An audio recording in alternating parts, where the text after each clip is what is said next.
I hate the wave though. I despise doing the wave. The wave is the worst. I hate the wave. I have to do it now because when I go to the game with Ben, he obviously wants to do it, right? Because it's a lot of fun. Woo, yeah, yeah. And then you sit down and then you watch it. And watching it's almost, is it going to make it past the Jumbotron again? And so he loves it, but I hate it, but I have to do it because I don't want to be like the grumpy dad who's like, no, son, we don't do the wave in our family. You know what you should do when you take Ben to his first game? Grab a program, and at the very back there's always a score sheet, and teach him just how to do the most basic version of scoring the game. Like not all of the positions or anything, just like the lines to say what base they got to. And then he will forever hate the wave as well. I've never met a scorekeeper, someone who like keeps score at the game, that likes the wave. Everyone I've ever talked to who scores the game hates the wave. Sit the fuck down.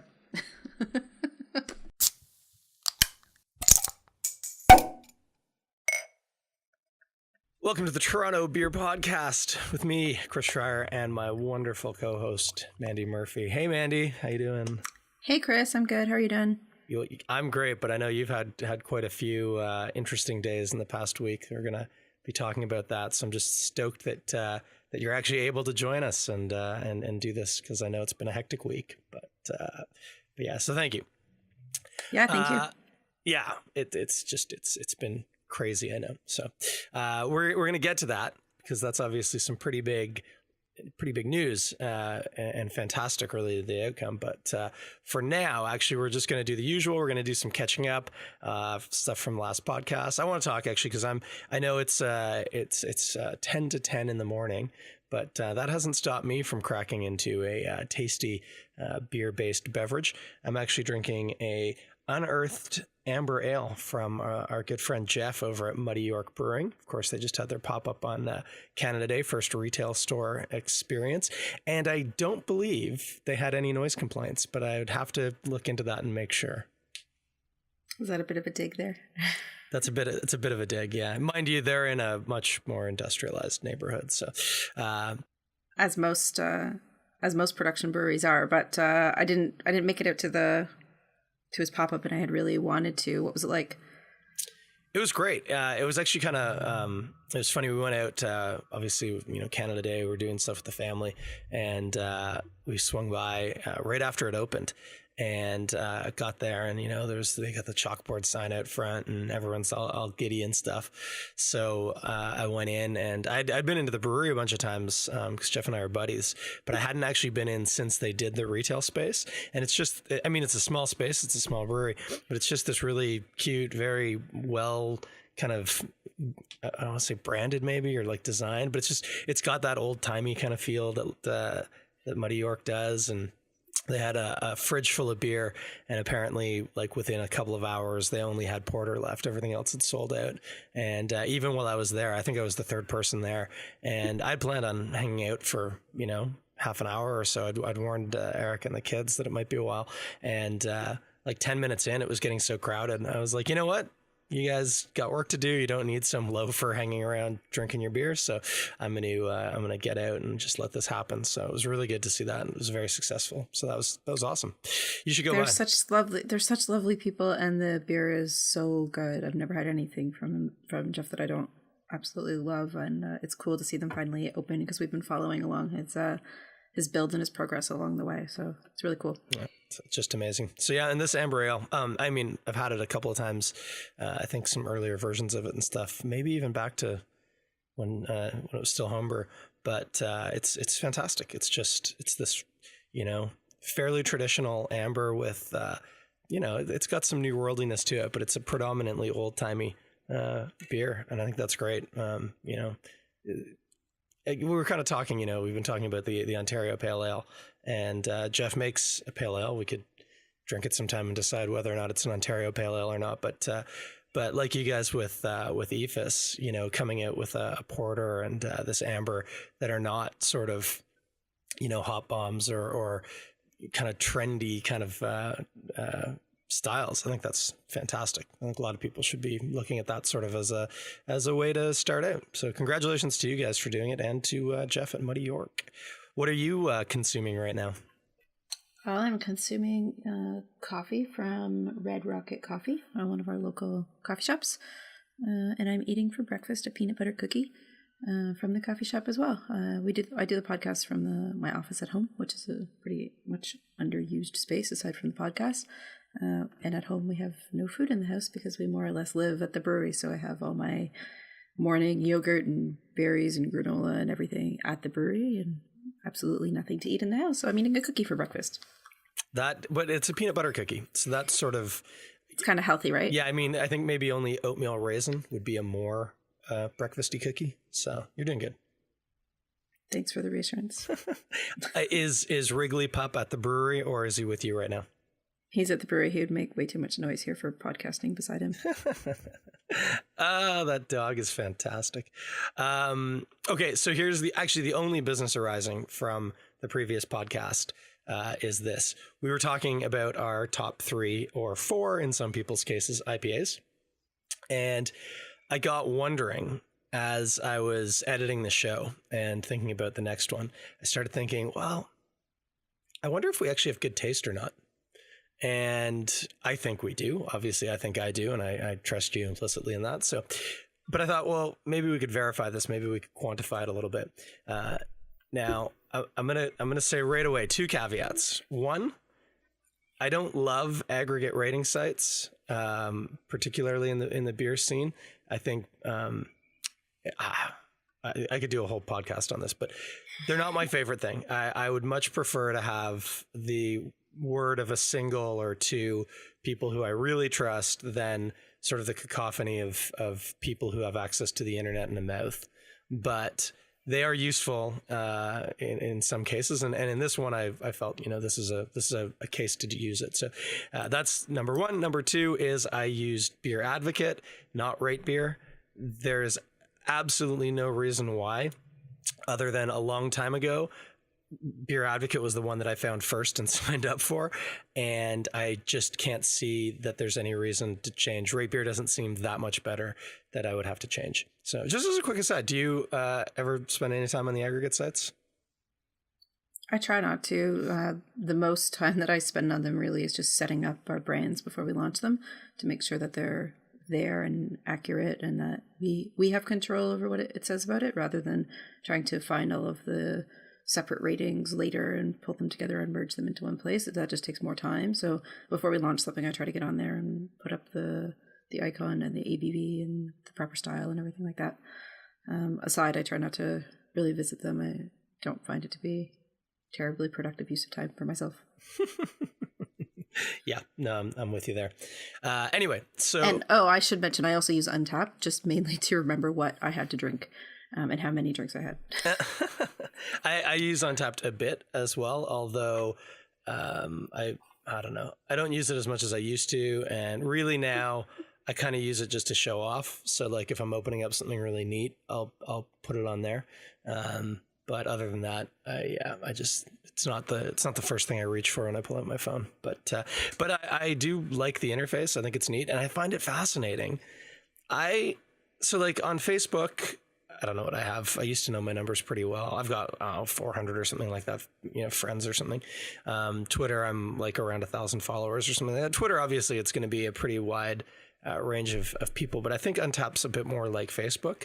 And so I'm so surprised. I don't even know what the count is, but I've got a lot of people who've just randomly started following me on Untappd, to the point where I turned off the notifications because I was just getting sick of being told, oh, so-and-so wants to be your friend. And so like every 2 weeks or 3 weeks or so when I go on, I have to go in and approve like this swath of friend requests. It's so weird, but it's interesting. I guess maybe that's part of the community that people are a bit more willing to reach out or something. I don't know.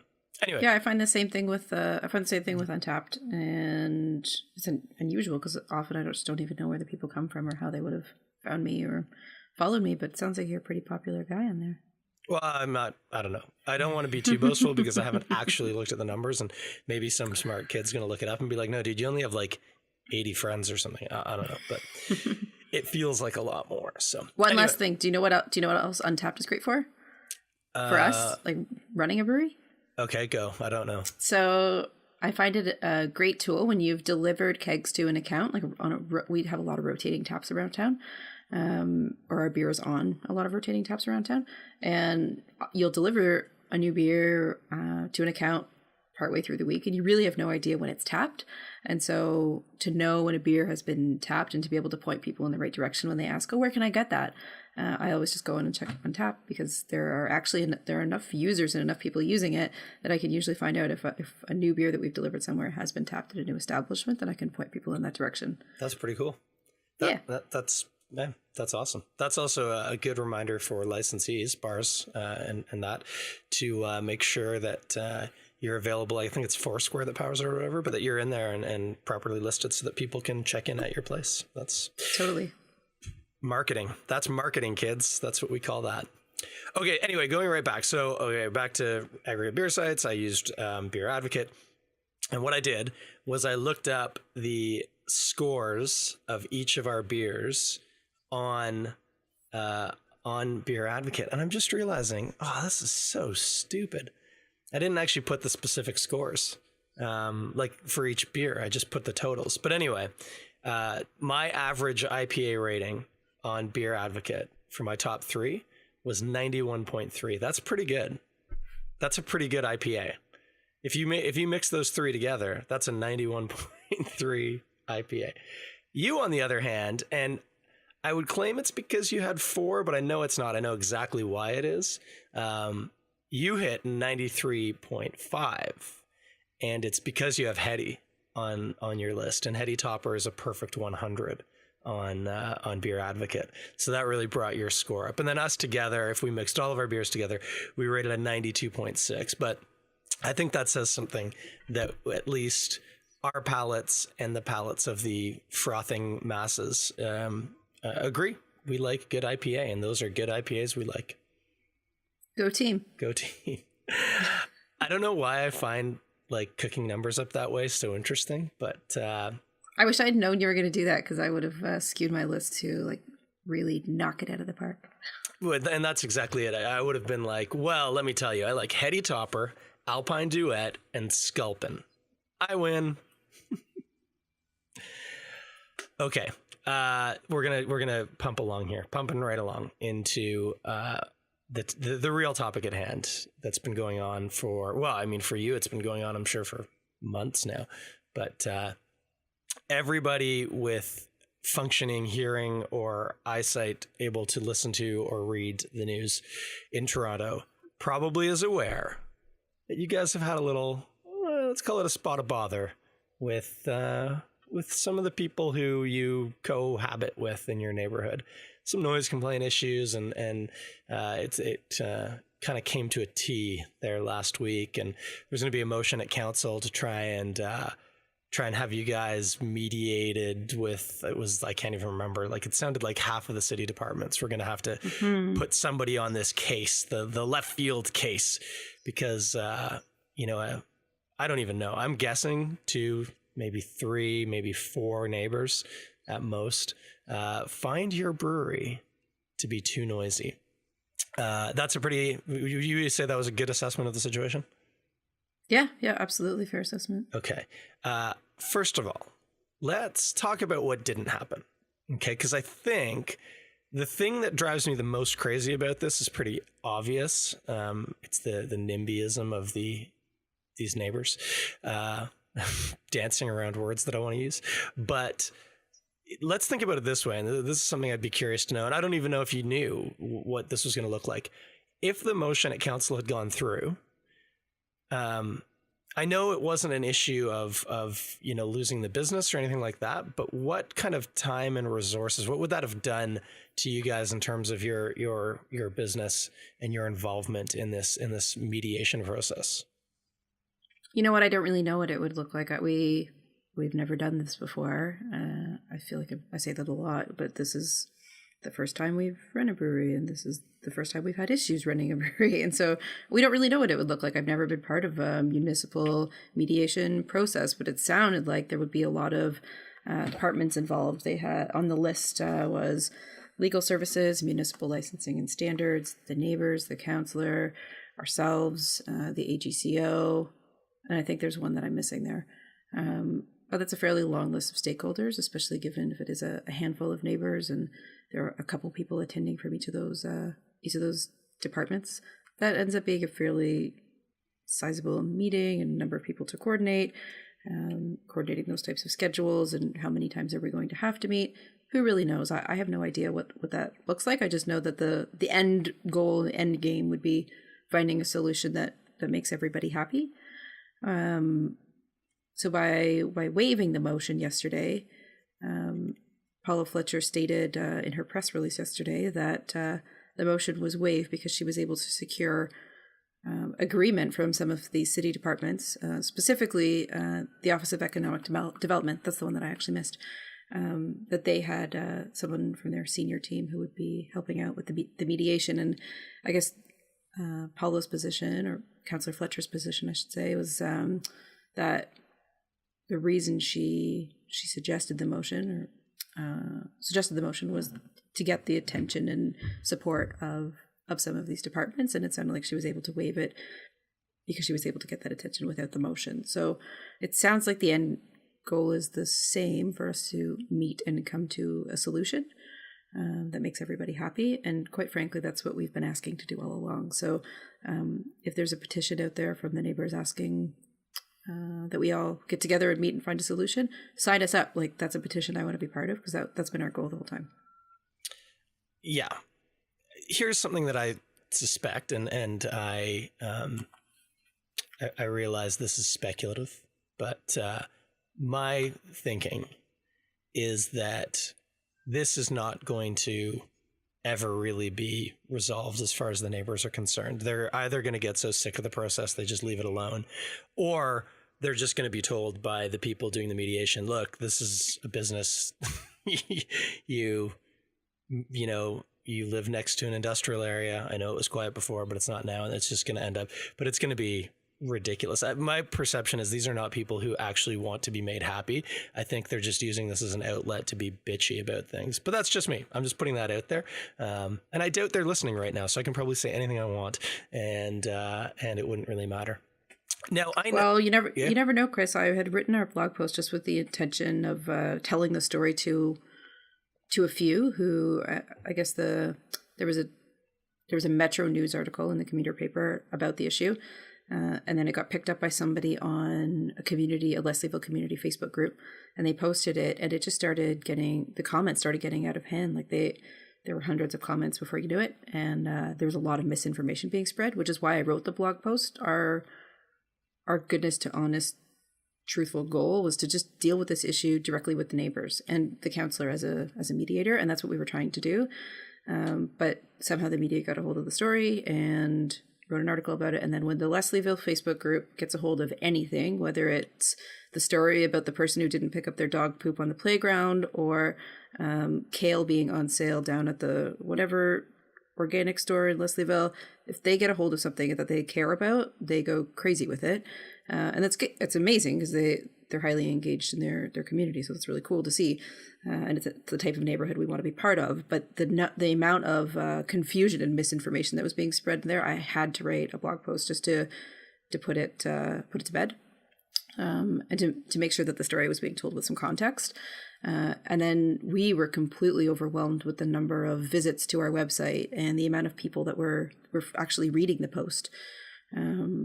We had more visits to the website over the past couple of days than we would get in a typical month, or over the course of 2 months even. So it was crazy. And so sometimes my point is that sometimes you think that nobody's listening or nobody's watching, but you have no idea who's going to pick it up and run with it. I guess that's true. As an aside, and I'm not going to call it necessarily worth it or whatever, but I tend not to read comments. I'll read comments, I should say. If you're commenting on this podcast, I'm going to read that. I'm going to engage that, comments on my Facebook, stuff like that. I mean, like, if I'm reading a news story, I generally don't read the comments, because comment sections are generally the domain of, sort of the people I try and avoid the most in the world. But I read the comments on the article on this on the Star, and for one was amazed that pretty much all of the commenters really were in favor of you guys. But of course, a bunch of them, the response, and actually I saw this on Reddit as well, was, wow, I've never actually heard of this brewery, and I'm totally going to be going now just to support them. So it's like they say, there's no bad news, no bad publicity, right? I think in the end of the day, it was a nightmare for you guys, but there's a bit of a silver lining, I suppose. Yeah, I wouldn't disagree with that, but it gets to the point where you start to look like the brewery that always has issues. Like, can't you just resolve your problems outside of the public eye? You can't pour at festivals, and you're having a battle with the AGCO, and then now you have this new solution with the beer store, and now you can't make your neighbors happy. It's like, my goodness, can't they get it together?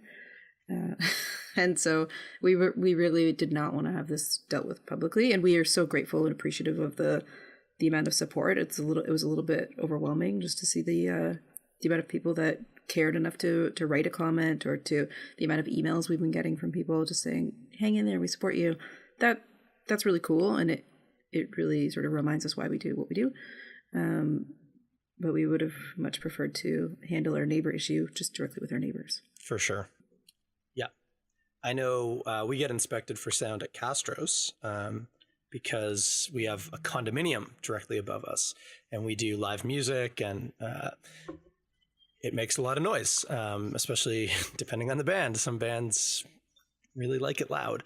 So we've gone through similar things, and yeah, it's funny. I mean, I can assure you that they're very, very thorough when they're checking this sort of stuff.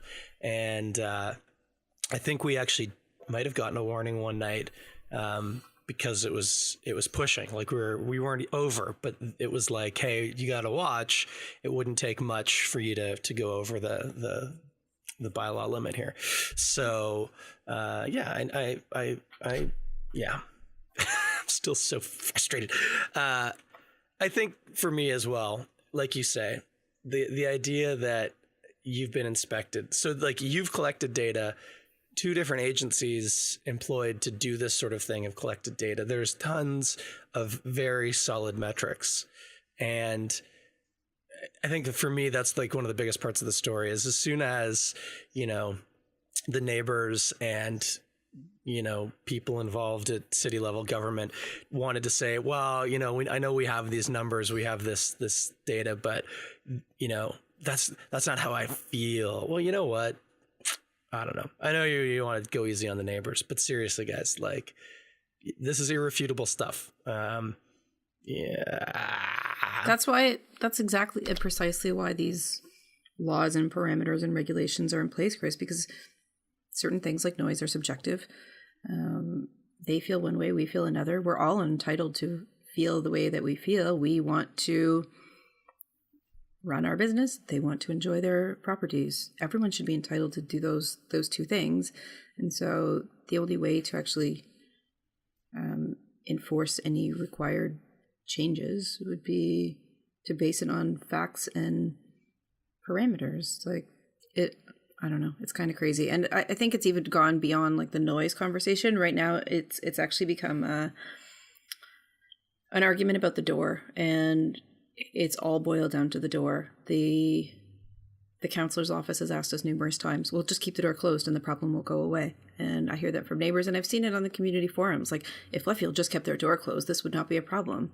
Well, there are so few, and I don't want to sound defensive when I say this, but there are so few months in the year where you can operate with your garage door wide open and enjoy the fresh air. We're spending 12, 14 hours a day inside that brewery,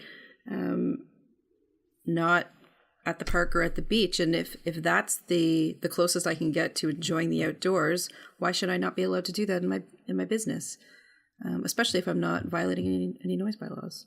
It's not even about the cost or expense of installing air conditioning or needing better circulation of air in the brewery. Like, those are all things that we are looking at, and they are potential resolutions to the problem. But I've spoken to these people in other situations and ahead of this noise thing becoming an issue, and they're all very lovely people and very reasonable people. So I really do hope we can get to a resolution and coexist peacefully. That's the end goal. That's very mature of you. Like, trying to remember. This bit's absolutely going to get, but you're very reasonable and I'm very reactive. So, Okay, that's where we're at. Mark and Mandie left field, gonna be fine. Gonna work with the neighbors, try and make everyone happy because you guys are the nicest craft brewers. I think you and Muddy York could get in a comment, or not a comment, a compliment off to see who was the nicer pair. But you're very friendly people, so that's good. I'm glad it's resolving, or not resolving itself yet, but it hasn't come to this ridiculous multi-level city mediation, which would have just been a waste of your time and resources, and certainly a waste of city resources to get involved in what's really not that big an issue, I think. So hang on a sec. I'm going to open another beer. Okay, what should I have? I'm just looking in my fridge. I've got a steam whistle. That could go good. Oh, I got a Stonehammer Dark. I think I'm going for the Stonehammer Dark Ale after the Amber. Hang on a sec.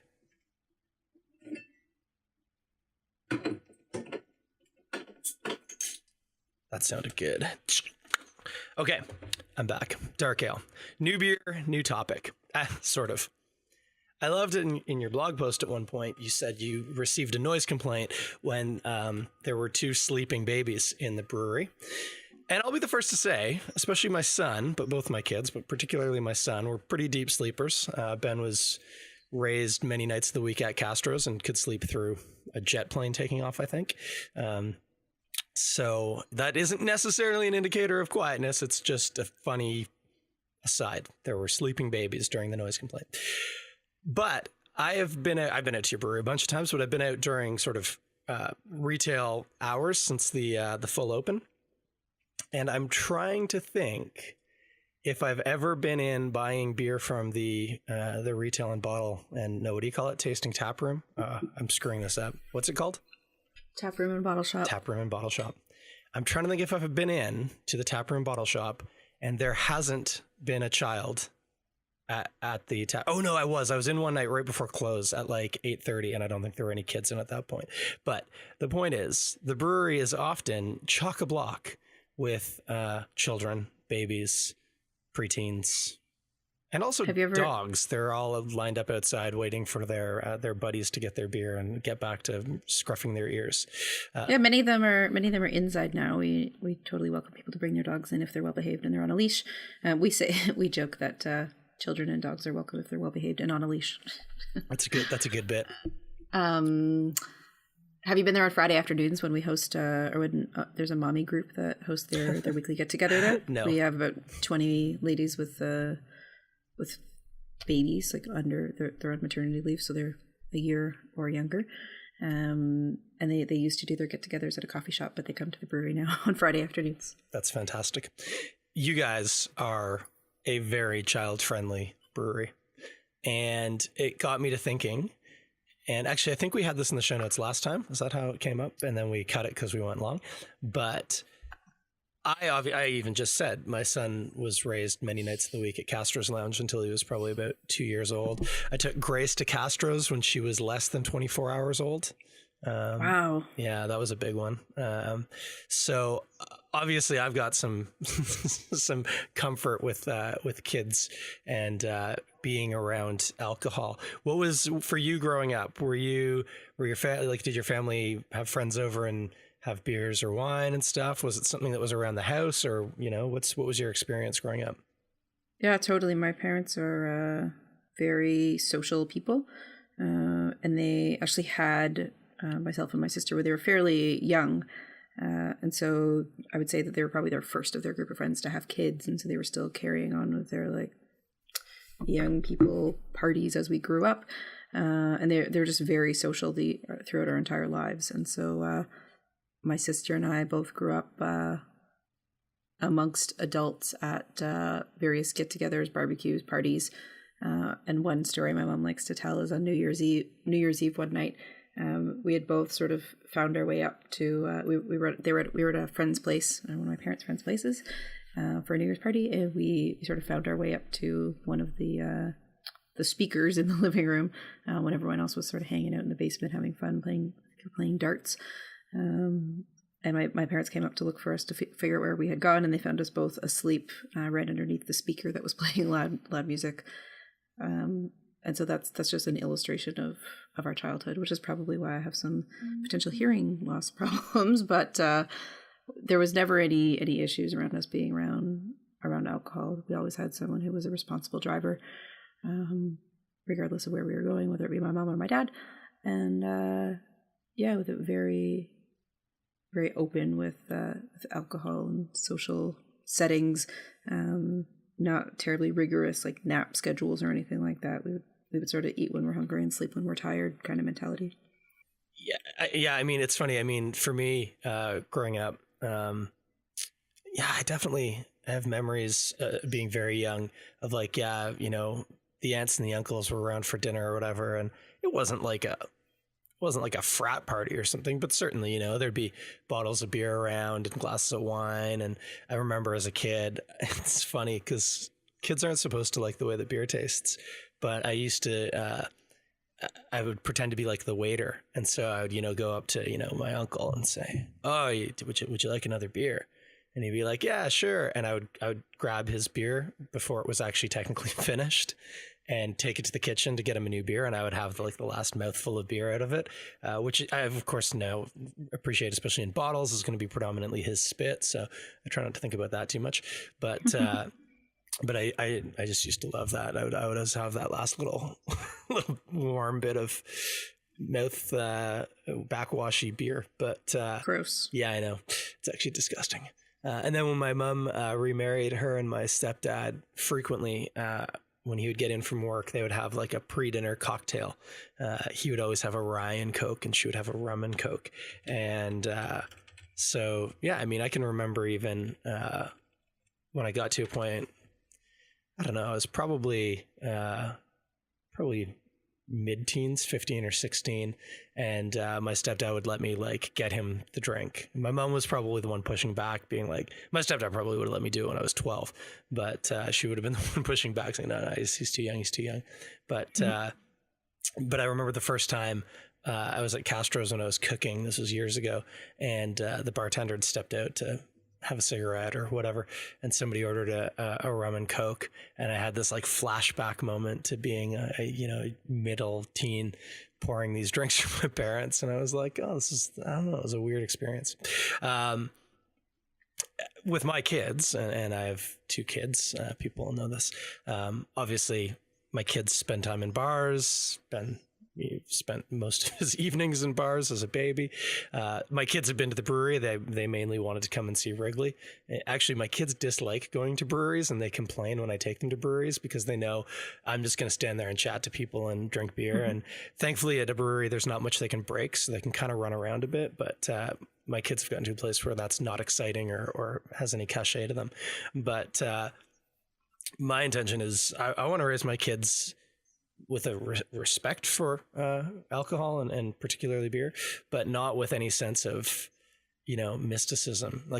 Everyone says this, when you get to high school, those people who are just it's like the forbidden fruit. And so they dive right in. And I joke that my hope is when Ben is, 13 or 14 and he's at that first party and a kid shows up with a 12-pack of beer he nicked out of the garage or something like that, that, everyone's going to be all gleeful and having their beer, and Ben's going to have a sip of it and be like, oh, that's not very good beer, man.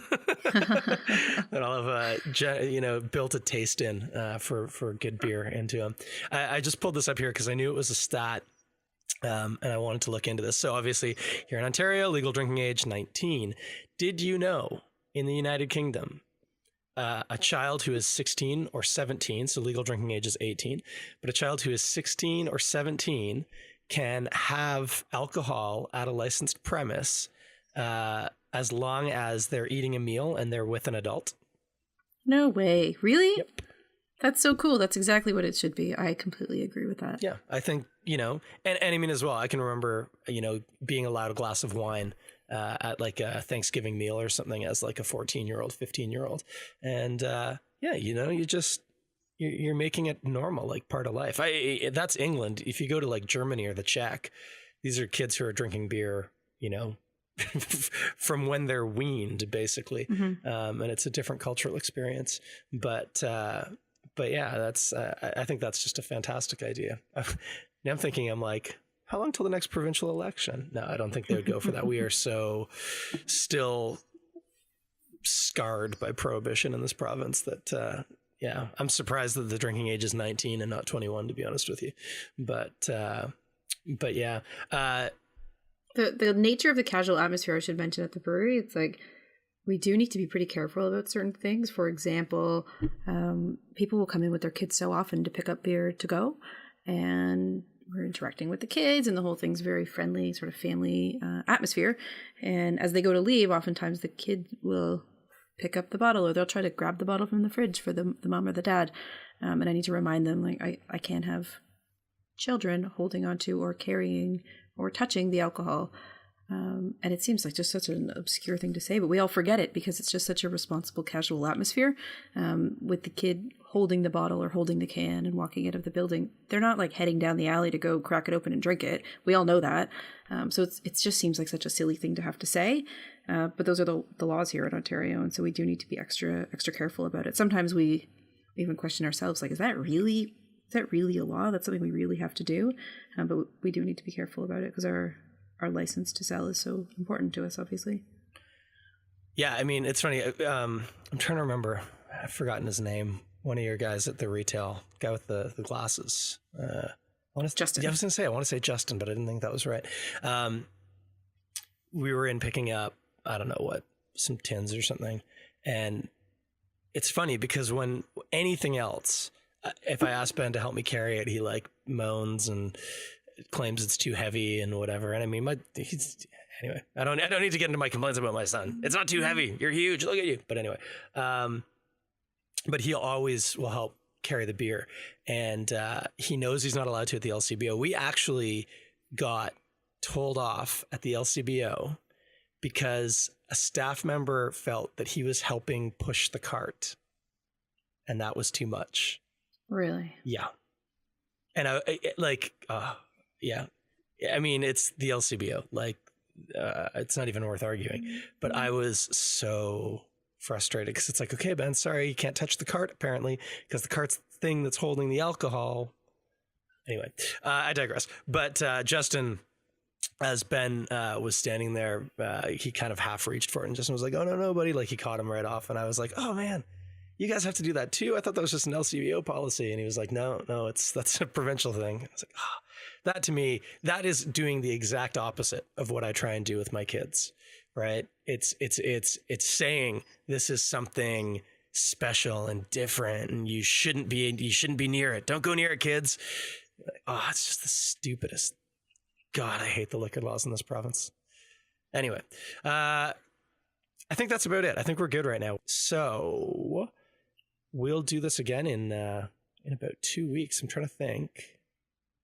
I might be recording live from Muskoka, when we do it next time. So we'll have to see. Cool. You got anything exciting coming up you want to talk about? Left field? You personally? Whatever. The left field softball team's playing in our beaches tournament this weekend. That'll be fun. Is that a brewery team or is that a team in the community you sponsor? It's our team. Like, we play on it, but it's a team of friends that we've been playing with for about 10 years. I wouldn't really say we sponsor the team. We have our logos on the jerseys, but we made our friends pay for it themselves because we don't have that kind of cash. I don't know. According to one article I read this week, you have money for publicists. So yeah, that was a good one. We're just neighbors. We don't have publicists. Well, neither do we. I just wrote a blog post. Yeah. Yeah, I'm trying to think if there's anything we need to promote. I don't think so. I'm going to try to avoid promoting the tap room and the bottle shop because I don't want it to get overwhelmingly busy, especially with all the extra media attention we've had this week. I'm concerned about creating extra noise on the laneway, and I'm not being sarcastic about that. I actually am truly a little bit afraid for this weekend and the amount of noise that there might be on the Saturday, especially since we'll be off in the beach playing softball and not able to be there to witness it ourselves or diffuse any arguments or conflicts. So we have a great team up at the shop, and I know that they are fully in control. And it's actually going to be nice to be able to get away for the weekend. I, as a quick aside, had seen a thing on Reddit and it had gotten me thinking, and I hadn't done the looking yet. I was going to do it probably today if the motion at council had gone through, and I was going to try and invite out, like, if there was like a Toronto-based mime club, and try and invite out like a group of mimes in costume to come to the brewery on Saturday, and just show up and buy beer and maybe do like a miming demonstration in the laneway or something like that, just because that's the kind of, dick I am. And Toronto Festival of Beer is in 2 weeks. We will be recording right in and around Toronto Festival of Beer, but the next podcast will be after it. So you guys are there, right? Yeah, absolutely. We're totally there. Go find Left Field. You know what? If you want to make some noise at Left Field, do it at Toronto Festival of Beer, because that's where you want to do it. And other than that, the week after that, Session Muskoka. I'm hoping to be up at that. And that's about all we got. So thanks for doing this, Mandie. I'm glad that this week now is going to hopefully end on a quieter note. I'm just glad that this week's going to end. Yeah, I hear you. Okay. Thanks for joining us, Toronto. We'll be talking to you in about 2 weeks. Keep it quiet.